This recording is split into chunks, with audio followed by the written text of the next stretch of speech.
That's the first thing that has to be fixed. If you don't believe you can have an impact, you're not going to. You'll never win if you're only chasing down money. We sound like grandpas now. Welcome to the show, Evan. Thanks for love, Jake. Thanks for having me, man. Yeah, man. Appreciate it. So you got this branding now, man. I love it. This hashtag believe. And I know a lot of people, especially in phone-based sales, a lot of our listeners, you know, it's a lot about mindset, man. And you're big on the mindset. And so I definitely love what you're about. So I appreciate you being here today. So yeah, man. So just tell us a little bit about, you know, the journey where you are now. Man, I mean, YouTube started 11 years ago. I don't know how deep you want to go into the journey of selling my first thing at 5 years old, but right. You know, just within YouTube, yeah, I've been on it for 11 years. I think at the start, I was very shy, introverted. Still am, man. Still an introvert. Yeah. But 11 years later, 6,000 videos later, here we are. And belief is the core. But I think, so I mean, I guess maybe lesson for your audience or a tidbit is, yes, is belief in yourself and your abilities to close and to help and to serve and to do a good job. And but also I think belief that what you're selling will actually help the client. Yeah. Like I think that's what really helps move the needle forward is, you know that this thing, you know that these people are struggling with an issue and that your product or service can help them, then it becomes your duty, your obligation to persuade, to influence, to help, because it's of service to them. It's not just you trying to get the commission, right? You got to hit that number for the end of the month, which is important. Yeah. But then that when it's selfishly motivated like that, it can be hard to still have that belief all the time. And it's easy for the customer to kind of see through it. Where if you're actually thinking of them and their own best interest, and you know that your product or service can help them solve that problem, it makes you way more persuasive and convincing to actually get those numbers for yourself. Right. Yeah. So yeah, I hear you, man. So it really starts with that believing in what you sell. Because if you don't believe in what you sell, then you should just get out of that product or service and find something else that you believe in. Yeah, go sell something else. There's lots of great products and services out there. Yeah. You know, a lot of people who are network marketing, for example, is what I often talk about, is that if you're not actually using the product or service, then don't sell it. Like, it's got to be something that you would recommend to your mom. You know, if your mom was struggling with the problem that you solve with your product and services, would you say, Mom, you have to use this thing? Right. If not, then go find something else to sell. Because you're not going to, you can get some success, but you're not going to get ultimate success repping products that you don't actually believe in. You'll just have way more success and way more quality of life and way more happiness when you hang up the phone and now I got my sale, but I just helped somebody. You know, I'm going to help them solve a big problem. Yeah. Yeah. Which one's more important, right? It's like, of course, a big motto of our show is compassion before commission, is actually, you know, giving a crap and trying to cure commission breath. So you're definitely talking our talk for sure. Yeah. So, but listen too, like, commission is important, right? Yeah, This is where people will fall apart, because people have a weird view of money growing up. Most people don't have a healthy perspective on money. Take it from your parents, where some people think money is everything. Money is the answer to everything. It's not. And you'll never win if you're only chasing down money. But other people think money is the root of all, you know, evil, right? Yeah, and it's actually the love of money is the root of all evil. But people say money is the root of all evil. Yeah. It's not either. Money's fantastic. Like, you want to live a great life. You want to have a big impact. Even if you're a church, a charity, you need money. Like, you need to have money. So money is important. Their commission is important. It just can't be number one.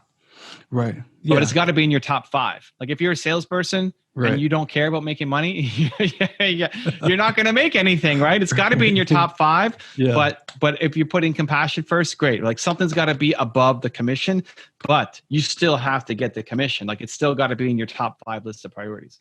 Yeah, absolutely. And so you had mentioned you've been in sales since you were 5. Yeah, I mean, I sold my I recruited my 3-year-old little sister. We drew some art, and I sold it to my neighbor for 5 or 10 cents, and that was my first sale. Nice. Yeah, I remember back in the day we had VHS tapes, and I would rent videos to my grandparents. Like, there you go. Oh, you want to watch Homeward Bound? Cool, it's 10 cents. I like it, dude. I like it. I mean, I really cut my teeth, I think, with baseball cards. So I'm from Toronto.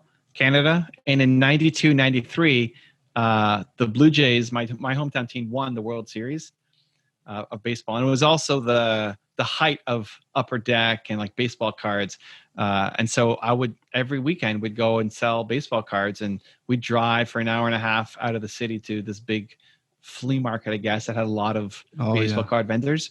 And I'd be 12 and 13 years old and negotiating with people who are in their 40s and 50s. Right. Yeah. Over a nickel, dude, over a dime. Our dollars are coins in Canada. And so the guy said, okay, I'll give you $1, but it's got gum on the back or it's got dirt. Great. I'll take it. It's still $1. Just wrap up the gum. I'll go for it. Yeah. So that's where I cut my negotiation and sales skills, baseball cards, and when I was 12 and 13 years old. Yeah, I love it. Yeah, same here. I remember one time I traded. It was a Michael Jordan card. It was just so many different Michael Jordan basketball cards out there.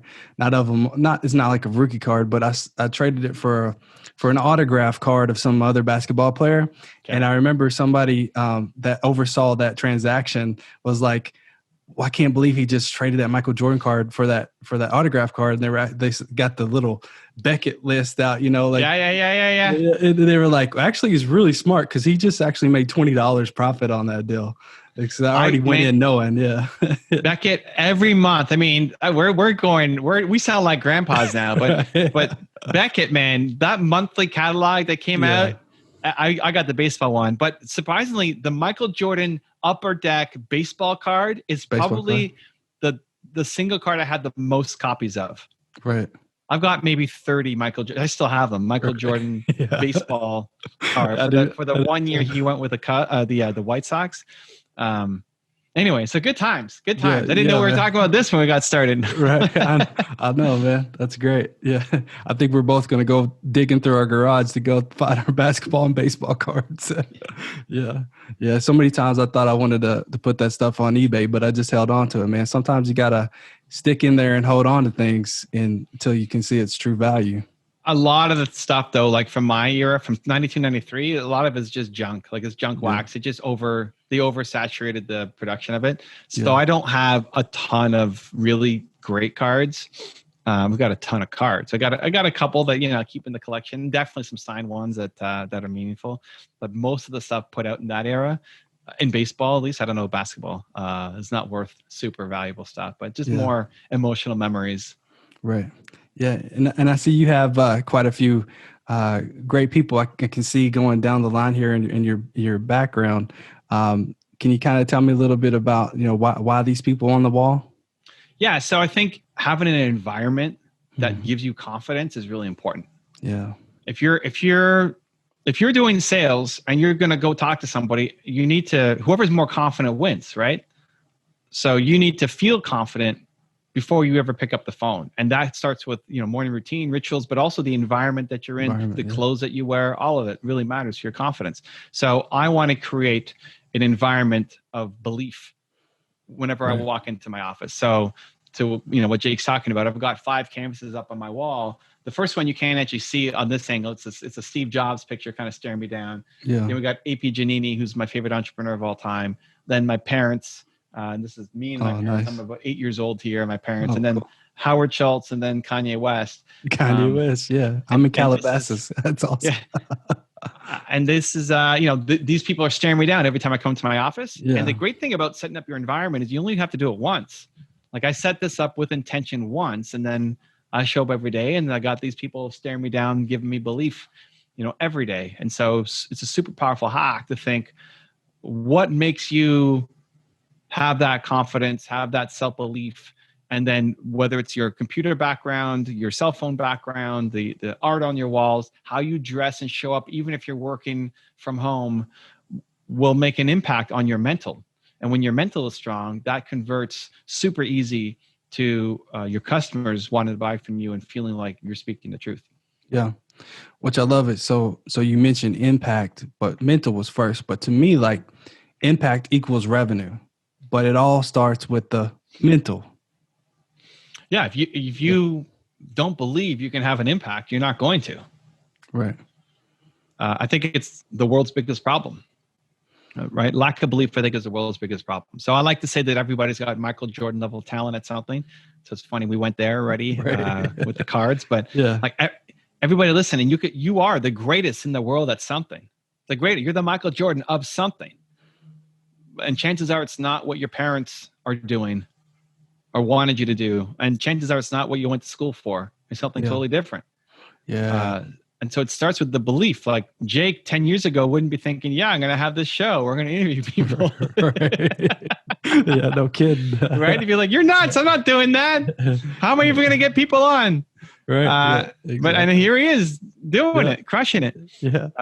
So if you don't believe in your ability to be great at something, then you're not going to be great at something. You're not going to chase it down. And that's the first thing I'm trying to, before getting to tactics and how-tos, because you can give somebody all the how-to. You can give somebody the perfect script. You can give somebody how many times they're supposed to call people, all of it, and then they still won't have success because their mental is broken. So that's the first thing that has to be fixed. What's the first thing that we got to do to fix it? What do you think?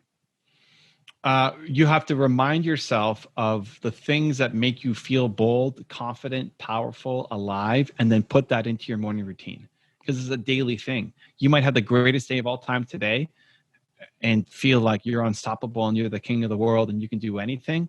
And then you can wake up tomorrow and that feeling's gone. Yeah. It's a daily thing. Right. So whatever the thing is that made you feel bold, powerful, confident, alive, put that into your morning routine. You know, if listening to Jake is the thing, great. Jake's got a bunch of episodes. Go listen to one every morning. Like start your day with Jake, right? Or if it's my YouTube videos or if it's somebody else's podcast or reading the book, something, whatever the thing is that gets you feeling amazing. This is one of the biggest things that people don't recognize about high achievement. People expect, Tony Robbins or Brendan Burchard or Evan Carmichael, whoever, wake up and go, yes, Thursday, let's go crush today, right? Like that doesn't happen for anybody. Yeah. Not for me, not for Jake, not for Tony Robbins, not for Michael Jordan, not for anybody. Right? The difference is successful people, high achievers, have a set of excellence for themselves. They have a routine that they demand that excellence from themselves on a daily basis. So if you wake up and don't feel motivated, welcome to being a human being. Jordan didn't feel motivated either, but he did things every morning to help him get to that spot. That's the only thing that's missing. Yeah. You have to figure out what is your routine going to be to get you feeling bold, powerful, confident, alive, which is why I like having the office environment, because I don't even have to do anything. I just have to walk in and that gives me an instant hit already. Oh yeah. I love it. I can imagine it's very inspirational. Now I'm going to have to upgrade my office.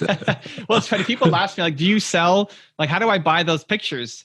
Like, it's my mom. I don't know. It's kind of weird. Do you want my mom on your wall?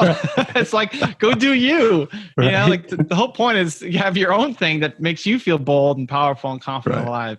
Yeah, absolutely. Just design it with intent. Yeah, for sure. Yeah, because a lot of what I'm hearing is having that commitment to, find the impact, make the impact. Where's the impact?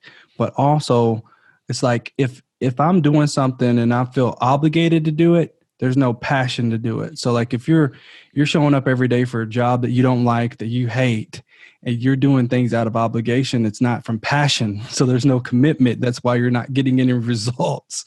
Yeah. So can you talk a little bit to that? You have to connect to the why. Yeah. You have to connect the why of what you're doing. Otherwise you will never show up. So there's a lot of, hassle that goes with any job, even setting this up with Jake. I'm sure I got to set up the microphone and do all the testing and all the stuff that's like, okay, he doesn't care about that stuff, but he wants to create a great show for you guys. Right. And every single comment that you give him or every email that you write in to say, Jake, man, that episode you did with whoever really had a big impact. That's the why. That's why he does this. Exactly. Yeah. So if you feel that connection, you're going to show up and give your best every day. If you feel like, nobody cares, this doesn't matter, then you're not going to show up and you're going to quit on it pretty quickly. So it's connecting to the why of doing the thing that you're doing. Even if it's a longer term why, like some people are in school and they don't want to be in school, but they want to be a doctor or they want to be whatever that requires schooling. So you connect it to that why, right? But doing something just because you want to make your parents happy or doing something just because you're trying to make a paycheck. Guys, there's so many ways to make a paycheck. Yeah. And guess what? You're going to make a way bigger paycheck doing work that you love as opposed to doing work that you hate. Right. Yeah.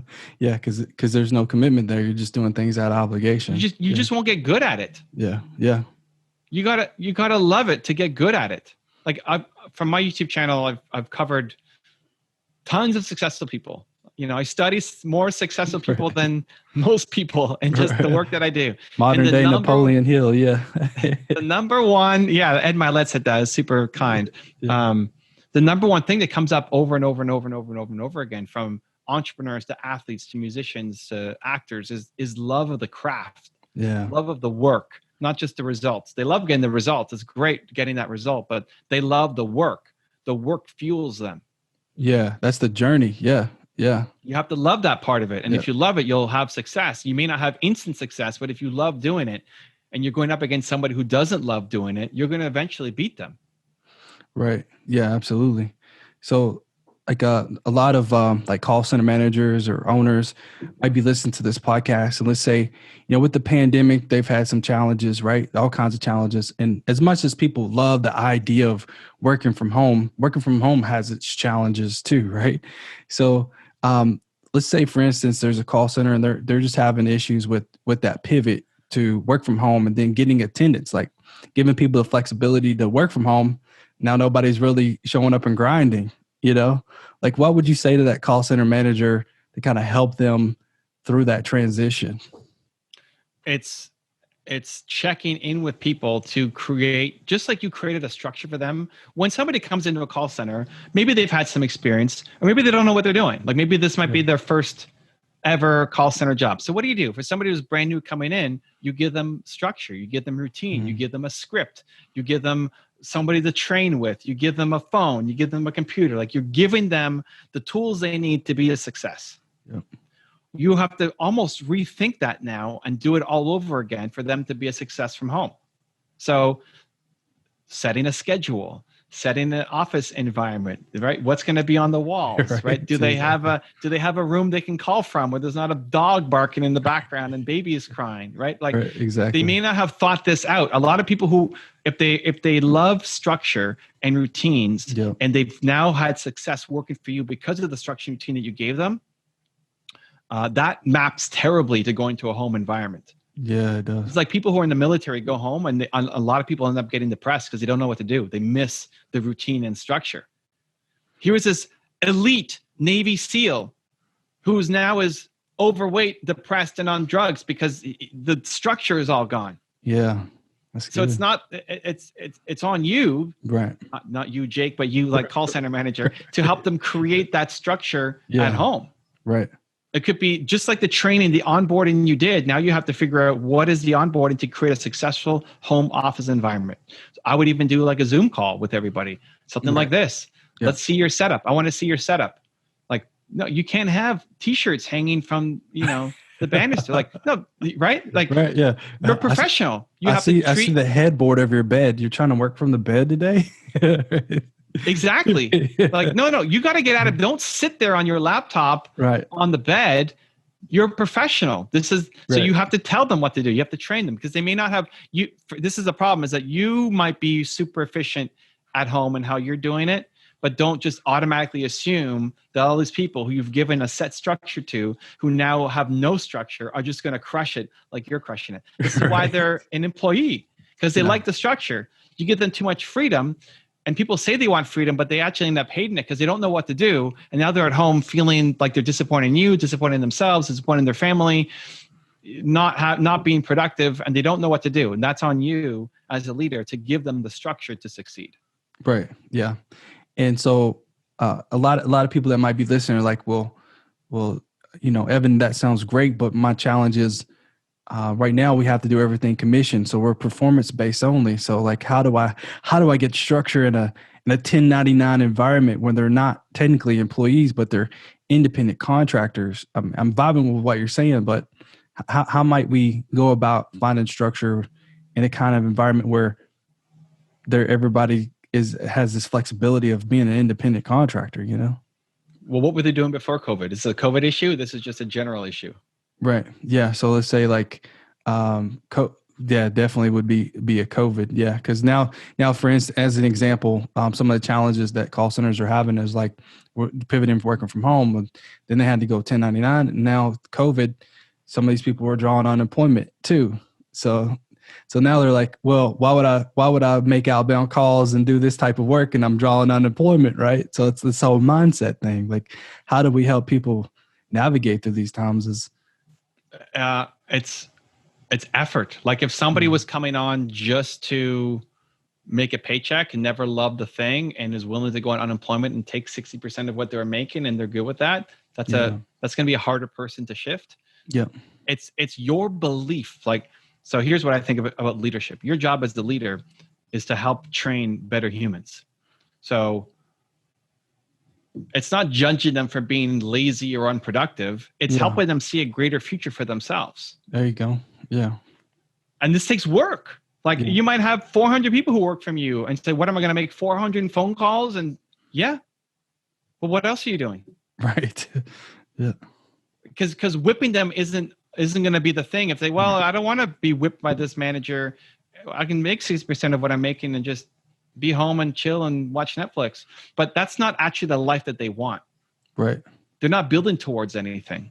So you have to help them back to the why. They don't see a why. They don't see how working this job right now is making them a better human, is giving them the skills, the discipline, the mindset, the motivation to then go off and accomplish amazing things. That the time that they spend with you is going to be the best part of their life. That whether it's a year, 6 years, people don't often stay in those jobs for 20 years, but you're the leapfrog to go become something better in their life. And they won't get that something better sitting on unemployment watching Netflix. Right. Yeah, I love it. So shifting that mindset, even from a leadership perspective, to say it's okay that we're their stepping stone. Like that's a compliment to us. Yeah, I mean, the same thing with the military, right? People go into the military. Most of them aren't lifers. It's a stepping stone to get to somewhere else. But it's the training and the discipline to become better humans. Right. We're going to teach you how to get in control of your life. Like most people who sign up for a telesales job, almost nobody's coming in is like, I can't wait to be a telesales rep, right? Exactly. You get people who just are looking for any job or are desperate or just don't know what to do next. But they're lost and they're aimless in life. And that's your job as a leader, at least the best ones. Some people are listening to say, Evan, that's ridiculous. That's too much work. That's not what I want to do. I just need people to grind it on the phones. Those are the call centers that are going to lose a lot of business right now. Yeah. Like if you don't care about your team and you only care about the results they're doing, you're ultimately going to lose. This is how you win. Recognizing that we are a stepping stone, that maybe mostly, I don't know, how long do people last, Jake, in a telesales call job typically? Yeah, about three or 4 months. So I would have guessed 3 months, right? Yeah, so your job, like that's a lot of training and recruitment and just my job, my goal for you, tell all you call center operators is to try to get someone to stick for 2 years. Yeah. It's not going to be a 20-year thing, right? I mean, people don't want to just bang out. I mean, maybe get some lifers, but those are the weirdos. It's awesome. We'll keep them. But if you could take that 3-month life cycle and turn it into 2 years, where you're investing in the person, where that makes it hard for them to leave the work because of how much they're learning and growing as a human and as a leader. Yeah. What the upside for you is you keep somebody for 2 years instead of 3 months. You don't have to keep training people, new people in and having that turnstile coming in and out. Yeah. Those are the people who are going to win right now. So it's investing into the people, recognize that they will leave you, but I want to really extend, right? I want to make it 2 years instead of 3 months. Yeah, exactly. Just real quick as a last question, man, Evan, what are you most excited about right now? Talking to Jake Lynn, fam. Come on now. Let's go.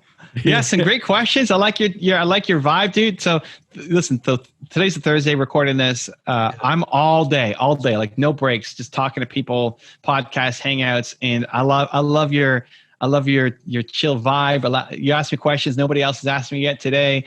So I'm pumped to be here, man. I love what you're doing and want to see you blow up. Hey man, appreciate it. Well, I'm glad you're part of the journey now, man. Consider your friend now. This is what we do. Podcasting equals making friends, bro. So. Let's go, dude. Let's go. If you want to see another awesome interview I did, check the video right there next to me. I think you'll enjoy it. Continue to believe. and I'll see you there.